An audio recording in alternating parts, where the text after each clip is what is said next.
The Warhammer 40k decks are coming out soon, and here's my top 10 list of cards to go in the 99 of your commander deck. Starting at number 10, I got Genestealer Patriarch, a 5-mana 4/4 Tyrannid in blue that whenever it attacks, you put an infection counter on a creature defending player controls, and whenever a creature with an infection counter dies, you make a token copy of that, except it's a Tyrannid in addition to its other types. This card just seems sweet. I love pairing this with instant speed removal, so you can attack, get the infection counter, and if they try and block, you just kill the thing, get the token immediately. I like stealing and copying my opponent's things. I think this seems a lot of fun. It is kind of slow, which is why it's number 10, but seems good. At number 9, I got the Flesh is Weak, 2 an Esper for an enchantment. When it enters the battlefield, you put a +1/+1 counter on each creature you control, and creatures with +1/+1 counters on them are artifacts in addition to the other types. Then all non-artifact creatures get -1/-1.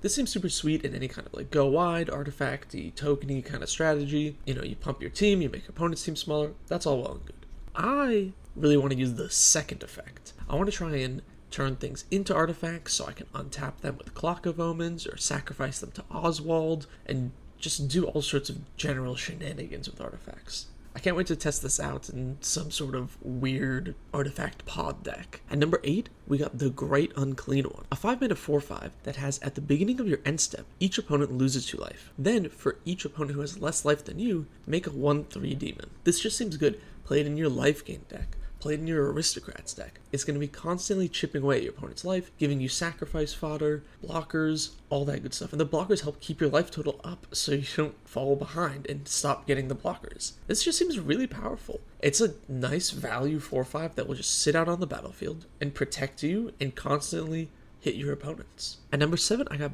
Birth of the Imperium, Esper in 2 for a saga. The first chapter is create a 2/2 white Astartes warrior creature token with vigilance for each opponent you have. Then each opponent sacks a creature.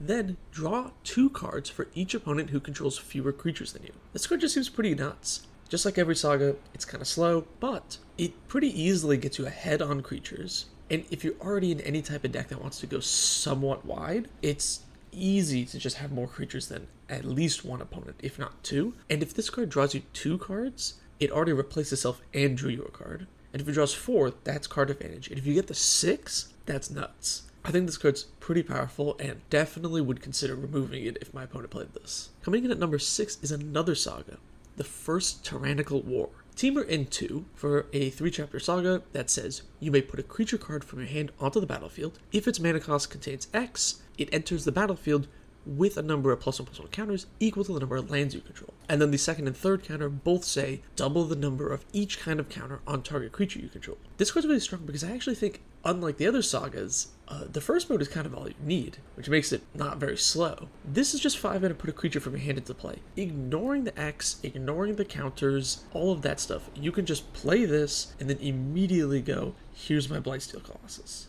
That's just good. Like, that's powerful on its own. Being able to cheat mana cost is good. And then the other 2 chapters, they might not do something for you, but you can flicker the saga to then do the effect again or bounce it back to your hand. It seems really good. And then obviously if you're in like a Hydra deck where you're playing X spells and X creatures and counters and all that stuff, then the second and third mode become good and you definitely should put this in your deck. But I just want to like bounce this a bunch and just cheat big things into play over and over again. I don't even care about the other 2 chapters. Coming in at number 5 is Shadow in the Warp, Gruul in 1 for an enchantment that says the first creature spell you cast each turn costs 2 less to cast. And whenever an opponent casts their first non-creature spell each turn, it deals 2 damage to that player. This card just seems like surprisingly powerful. Making your creatures cost 2 less is pretty great. And the fact that after 2 turns, or 2 creatures being cast, this card pays for itself. And it says each turn. So if you combo this with other creatures that have flash, when you cast creatures on your opponent's turn, they're also going to get reduced. Plus, the chip damage from this will actually begin to add up over time. I think this card's just really powerful, solid value overall. I might try it out in some of my Gruul decks. Coming in at number 4 is Vanguard Suppressor, blue in 3 for a 3/2 Astartes warrior with flying, Squad 2, which is essentially multi-kicker, but it makes copies of itself. And whenever it deals combat damage to a player, draw a card. This card's really powerful, actually. So for starters, Squad is crazy because it allows the card to scale into the late game. When you have 6 mana, you get 1 additional. When you have 8 mana, you can get 2 additionals, and so on and so forth.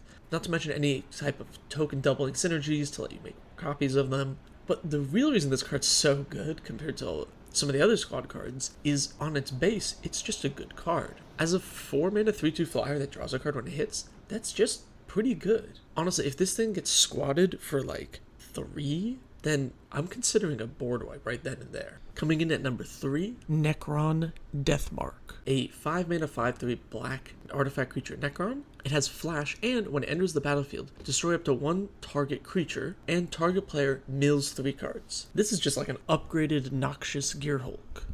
Yeah, it's a slightly smaller body and it doesn't have life gain, but being less mana and having flash makes this a pretty powerful creature. You can flicker it as well. It mills yourself if you want to do like graveyard shenanigans.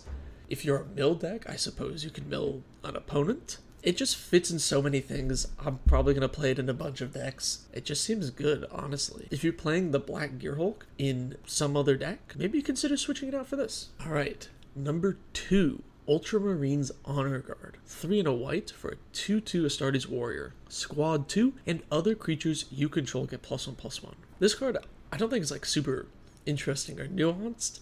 I think it is kind of what it is, but it's really powerful. So 3 mana or 2 mana for anthems is usually what you want on your anthems. 4 mana makes it like seem kind of meh, but the squad part is really good. The fact that this is not just an anthem, but it can scale to be a much larger anthem is just so powerful. If you're any type of go wide token strategy, this is already not a bad card by itself, and if you squad it once, it's good, and twice, it's basically an overrun at that point. This card's so strong, and you don't even need a huge board, right? If you squad this twice, they're going to each give each other +2/+2. That's 3 4/4s that you just made on one card from an empty board. I mean, it can just hit people by itself. It doesn't even need a whole board of tokens. Honestly, just a powerful card. I think it's going to show up in tons of random token go-wide decks, Warrior Tribal probably. You know, if you've got something like that,